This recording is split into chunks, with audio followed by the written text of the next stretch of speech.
উৎসবের মরশুম। 2-3 দিনের আগে আমরা দেখলাম বৃষ্টিতে 12 জন সহনাগরিকের প্রাণ গেল। একই দিনে সন্ধ্যাবেলায় মুখ্যমন্ত্রী পুজো উদ্বোধন করছেন, ডান্ডিয়া নাচছে। কি বলবেন? মুখ্যমন্ত্রীর কোনো ফিলিংস নেই, মুখ্যমন্ত্রীর সেন্স নেই। মুখ্যমন্ত্রী সকাল বিকাল মিথ্যা কথা বলেন, এমন এমন মিথ্যা বলেন যে সরকারের প্রশাসন আধিকারিকদের বিপদে ফেলেন, নিজের দলের লোকদের বিপদে ফেলেন। আর জনগণ তো বিপদেই আছে, সুতরাং সেটা নিয়ে আর কিছু বলার নেই। একদিকে শোকের কথা বলছেন, কিন্তু তার সঙ্গে দেখা যাচ্ছে পুজো উদ্বোধনে গিয়ে ডান্ডিয়া নাচছে। বললাম তো, ওনার ফিলিংস নেই। উনি মুখে রাজনীতির জন্য যে কথাটা বলেন, পর মুহূর্তে শুধু তিনি না, তাকে অনুসরণ করে তৃণমূলের পিছনে যে শিল্পী, যে কর্মী, যে রাজনৈতিক কর্মী ঘুরে বেড়াচ্ছেন, তাদের এই সেন্সেশনগুলোকে নষ্ট করে দিচ্ছেন।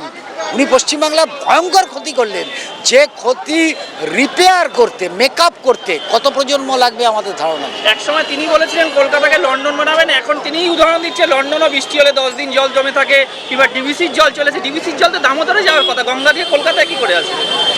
উনি এই জ্ঞান ট্যান বললে পরে খারাপ লাগবে, ওনার এসব জ্ঞান নেই। উনি প্রথম দিন বললেন ডিভিসি জল ছেড়েছে তাই কলকাতা ভেসে গেছে। ঘাটাল ভাসবে না, আরামবাগ ভাসলো না সেদিন, তাহলে খানাকুল ভাসলো না, কলকাতা ভেসে গেল। এইটুকু জিওগ্রাফিক্যাল সেন্স ওনার নেই, এটা মানুষ বুঝতে পারছে। আরেকটু এবার শিক্ষা দুর্নীতির একটা প্রসঙ্গে আসি। এত দুর্নীতির অভিযোগ, খাটের তলা থেকে বাগনবী ফাটেকের তলায় 50 কোটি টাকা পাওয়া, গয়না পাওয়া, তারপরেও 2-3 বছরের মধ্যে আজকে পার্থ চট্টোপাধ্যায় শেষ মামলাটুকুতে জামিন পেয়ে গেল। তাহলে আলটিমেটলি মাথা কি আর ধরা পড়লো না? সব ধরা পড়বে, আর একটু অপেক্ষা করুন। বিভিন্ন রাজনৈতিক লড়াই, জনগণের মন, এই সবটা মিলে জনগণ এখন বুঝে গেছে শুধু ক্ষমতার থেকে উৎপাটিত করতে হলে রাষ্ট্রযন্ত্রের বিরুদ্ধে যে সংগ্রামটা করতে হয়, সেই সংগ্রামের জন্য এখন জনগণ শক্তি সংগ্রহ করছে, রাজনৈতিক দলগুলো শক্তি সংগ্রহ করছে। সেটা দেখা যাবে অদূর ভবিষ্যতেই দেখতে পাবে। রাজ্যের শিক্ষা ব্যবস্থা কার্যত লাটে উঠেছে। প্রাথমিক শিক্ষা হাজার 8,000 স্কুল বন্ধ, হাজার স্কুল বন্ধ। সেই জায়গায় দাঁড়িয়ে বই, আপনাদের মার্ক্সীয় সাহিত্য বই মানুষকে কতটা নিজের শিকড়ে ফেরত দিয়ে দেবে? শিক্ষা লাটে উঠেছে বলতে, শিক্ষা মানুষের কাছে পৌঁছানোর যে জায়গাটা, এই পৌঁছানোর জায়গাটা বহু কঠিন করে ফেলেছে সরকার। সরকার কোনো দায়িত্ব নিচ্ছে না।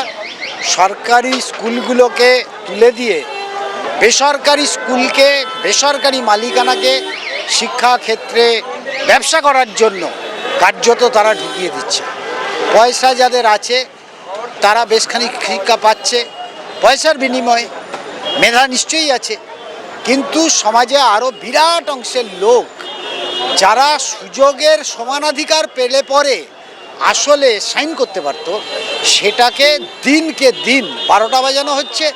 ইতিমধ্যেই যা অবস্থা হয়েছে, শিক্ষার পথ ছেড়ে ক্লাস 8, ক্লাস 9-এ যাদের পড়ার কথা, তারা চলে যাচ্ছে পরিবারের জন্য খানিক রোজগার করতে।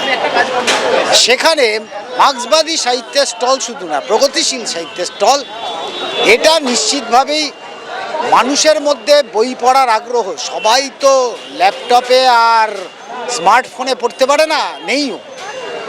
যাদের আছে তারাও বই যেভাবে মানুষের মনোজগতের মধ্যে তার অবস্থিতিকে রেখে দেয়, সেটা অন্য কিছুতে সেভাবে হয় না। দুটোর দুটো পার্থক্য আছে, যার ফলে দাঁড়িয়ে এই বইয়ের স্টল।